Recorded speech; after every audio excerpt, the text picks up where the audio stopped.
Selamat siang semuanya. Perkenalkan, nama saya Agustian Waru, jurusan Teknik Industri. Nah, di sini saya akan menjelaskan bagaimana cara pengelolaan air limbah. Nah, sebelum kita masuk pada cara pengelolaan air limbah, perlu kita ketahui dulu apa yang dimaksud dengan air limbah dan limbah itu sendiri.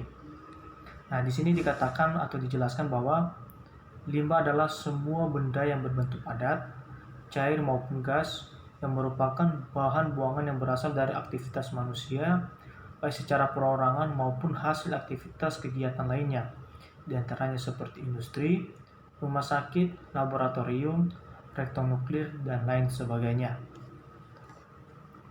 Nah, masuk pada pengertian.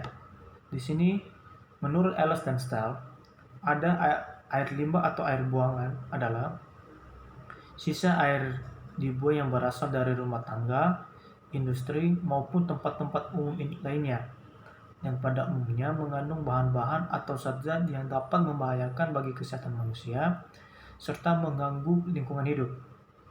Nah, dengan penjelasan di atas, dapat kita simpulkan bahwa air limbah atau air buangan adalah air yang tersisa dari kegiatan manusia, baik kegiatan rumah tangga maupun kegiatan lain seperti industri, perhotelan, dan lain sebagainya. Nah, oke, kita lanjut pada poin kedua, yaitu jenis-jenis limbah. Nah, jenis-jenis limbah ini ada 4 yang saya terapkan di sini, yaitu ada limbah rumah tangga, limbah industri, limbah rumah sakit, dan limbah nuklir. Nah, oke, poin ketiga di sini adalah sumber air limbah. Nah, air limbah ini dapat berasal dari berbagai sumber. Nah, secara garis besar dapat dikelompokkan menjadi sebagai berikut ya. Nah, yang pertama yaitu air buangan yang bersumber dari rumah tangga atau domestic wastewater, yaitu limbah yang berasal dari pemukiman penduduk. Nah, air limbah rumah tangga ini terdiri dari 3 fraksi penting, yaitu yang pertama tinja atau feces yang berpotensi mengandung mikroba patogen, yang kedua air seni atau urin yang pada umumnya mengandung nitrogen dan fosfor serta kemungkinan kecil mikroorganisme. Dan yang ketiga, grey water merupakan air bekas cucian dapur, mesin cucian, dan kamar mandi. Nah, sumber kedua itu adalah air buangan industri atau industrial wastewater yang berasal dari berbagai jenis industri akibat proses produksi. Nah, zat-zat yang terkandung di dalamnya sangat bervariasi sesuai dengan bahan baku yang dipakai oleh masing-masing industri, antara lain nitrogen, sulfide amoniak, lemak garam-garam zat pewarna, mineral, logam berat, zat pelarut, dan lain sebagainya. Nah, oleh sebab itu perlu dilakukan pengolahan jenis air limbah ini agar tidak menimbulkan polusi lingkungan menjadi lebih rumit.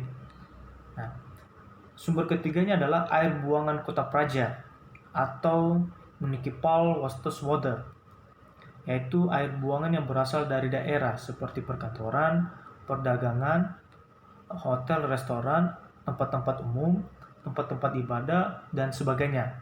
Nah, pada umumnya, zat-zat yang terkandung dalam jenis air limbah ini sama jenis air limbah rumah tangga. Nah, oke, lanjut. Di sini masuk poin 4, yaitu karakteristik air limbah.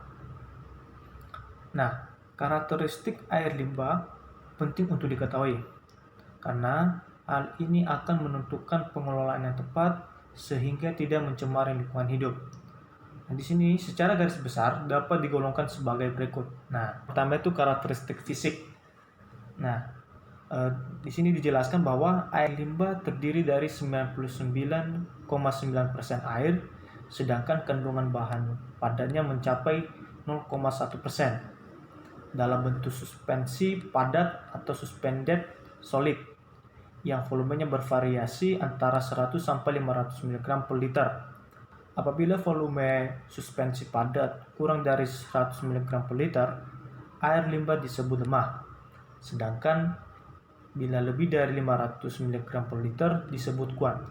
Terutama air limbah rumah tangga biasanya berwarna suram seperti larutan sabun, bekas cucian beras dan sayur, dan sebagainya. Nah, karakteristik keduanya yaitu adalah karakteristik kimiawi. Nah, biasanya di sini dijelaskan biasanya air buangan ini mengandung campuran zat-zat kimia anorganik yang berasal dari air bersih serta bermacam-macam zat organik berasal dari pengukuran tinja, urin, dan sampah-sampah lainnya. Oleh sebab itu, pada umumnya bersifat basah pada waktu masih baru dan cenderung ke asam apabila sudah mulai membusuk. Nah, substansi organik dalam air buangan ini terdiri dari dua golongan, yaitu yang pertama, gabungan yang mengandung nitrogen, misalnya urea, protein, atau asam amino.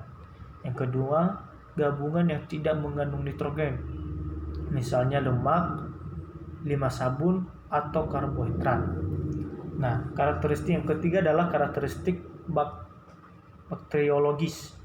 Nah, di sini dijelaskan bahwa bakteri dalam air limbah ini berfungsi untuk menyumbangkan DO dan BOD, di mana DO ini adalah dissolved oxygen, sedangkan BOD adalah biochemical oxygen diamond.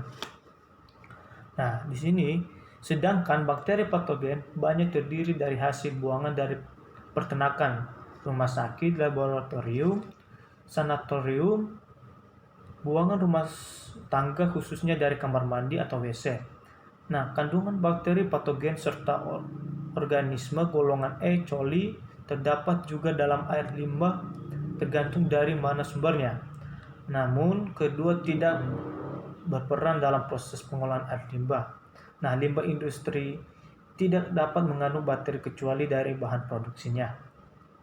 Nah, oke, kita lanjut pada poin kelima, yaitu parameter air limbah. Nah, di sini jelaskan bahwa berikut adalah parameter yang dapat digunakan berkaitan dengan air limbah. Yang pertama adalah kandungan zat padat atau total solid, suspending solid, dissolved solid. Kedua, kandungan zat organik. Ketiga, kandungan zat anorganik atau misalnya P, PB, CD, dan Mg. Dan keempat, kandungan gas, misalnya O2, nitrogen atau N, dan CO2. Dan 5, kandungan bakteri, misalnya E. coli. Dan 6, kandungan pH, 7, suhu. Nah, oke, di sini ke poin ke-6 adalah dampak pembuangan air limbah. Nah, air limbah yang tidak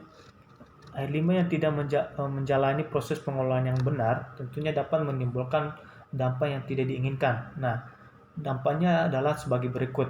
Yang pertama, 1.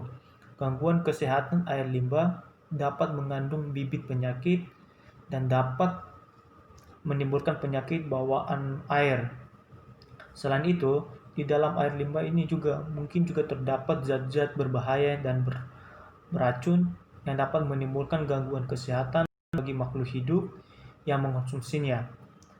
Ada kalanya air limbah yang tidak dikelola dengan baik juga dapat menjadi sarang faktor penyakit, misalnya nyamuk, lalat, kecoa, dan lain sebagainya. Nah, dampak keduanya adalah penurunan kualitas lingkungan air limbah yang dibuang langsung ke air permukaan, misalnya sungai dan danau, dapat mengakibatkan pencemaran air permukaan tersebut. Sebagai contoh, bahan organik terdapat dalam air limbah bila dibuang langsung ke sungai dapat menyebabkan penurunan kadar oksigen yang terlarut di dalam sungai tersebut. Jadi dapat mengakibatkan pencemaran atau sungai-sungai tercemar dengan air limbah tersebut. Yang ketiga adalah gangguan terhadap keindahan. Nah, ada kalanya air limbah mengandung polutan yang tidak mengganggu kesehatan dan ekosistem, tetapi mengganggu keindahan. Contoh, air limbah yang mengandung pigmen warna yang dapat menimbulkan perubahan warna pada badan air penerima. Ya. Nah, yang keempat anaerobic gangguan terhadap kerusakan benda. Ada kalanya air limbah mengandung zat-zat yang dapat dikonversi oleh bakteri anaerobik menjadi gas yang agresif seperti H2S, Nah, gas ini dapat mempercepat proses perkaratan pada benda yang terbuat dari besi, misalnya pipa saluran air limbah dan bangunan air kotoran lainnya. Dengan cepat rusaknya air tersebut, maka biaya pemeliharaannya akan semakin besar juga, yang berarti akan menimbulkan kerugian material. Nah, di sini kita masuk pada poin ketujuh, yaitu adalah pengelolaan air limbah. Nah, di sini dijelaskan bahwa air limbah sebelum dilepas ke pembuangan akhir harus menjalani pengolahan terlebih dahulu. Nah, untuk dapat melaksanakan pengolahan air limbah yang efektif, diperlukan rencana pengolahan yang baik. Nah, pengolahan air limbah dapat dilakukan secara alamiah maupun dengan bantuan peralatan. Nah, pengolahan air limbah secara alamiah biasanya dilakukan dengan bantuan kolam stabilisasi, sedangkan pengolahan air dengan bantuan peralatan misalnya dilakukan dengan instalasi pengolahan air limbah atau IPL atau Waste Water Treatment Plant atau WWTP. Nah, poin 8 yaitu tujuan pengolahan air limbah. Nah, di sini ada pun tujuan dari pengolahan air limbah ini sendiri adalah antara lain. Yang pertama, mencegah pencemaran pada sumber air rumah tangga. Yang kedua, melindungi hewan dan tanaman yang hidup di dalam air. Yang ketiga, menghindari pencemaran tanah permukaan. Dan keempat, menghilangkan tempat berkembang biaknya bibit dan vektor penyakit. Nah, kemudian di poin 9 yaitu syarat sistem pengolahan air limbah. Nah, di sini dijelaskan, di situ adalah sementara itu sistem pengolahan air limbah yang diterapkan harus memenuhi persyaratan sebagai berikut. Nah, yang pertama, satu, tidak mengakibatkan kontaminasi terhadap sumber-sumber air minum. Kedua, tidak mengakibatkan pencemaran air permukaan. Ketiga, tidak menimbulkan pencemaran pada flora dan fauna yang hidup di air di dalam penggunaannya sehari-hari. Nah, keempat, tidak dihanggapi oleh vektor atau serangga yang mengakibatkan penyakit. Dan 5, tidak terbuka dan harus tertutup. Dan keenam, tidak menimbulkan bau atau aroma tidak sedap. Nah, poin ke-10 di sini adalah menjelaskan bagaimana metode pengelolaan air limbah. Nah, di sini ada beberapa metode yang dapat digunakan untuk mengelolanya air limbah. Nah, diantaranya seperti yang pertama adalah pengenceran. Nah, pengenceran di sini atau disebut disposal by dilution. Nah, di mana air limbah dibuang ke sungai, danau atau laut agar mengalami pengenceran. Nah, yang cashpole atau bentuk cashpole ini menyerupai sumur tapi digunakan untuk pembuangan air limbah. Nah, dibuat pada tanah yang berpasir agar air buangan mudah meresap ke dalam tanah dan bagian atasnya ditembok agar tidak tembus air. Nah, kemudian yang ketiga itu sumur resepan atau spec pit. Nah, di sini sumur resepan merupakan sumur tempat penampung air limbah yang telah mengalami pengelolaan dalam sistem lain, misalnya dari aqua brevi atau septic tank.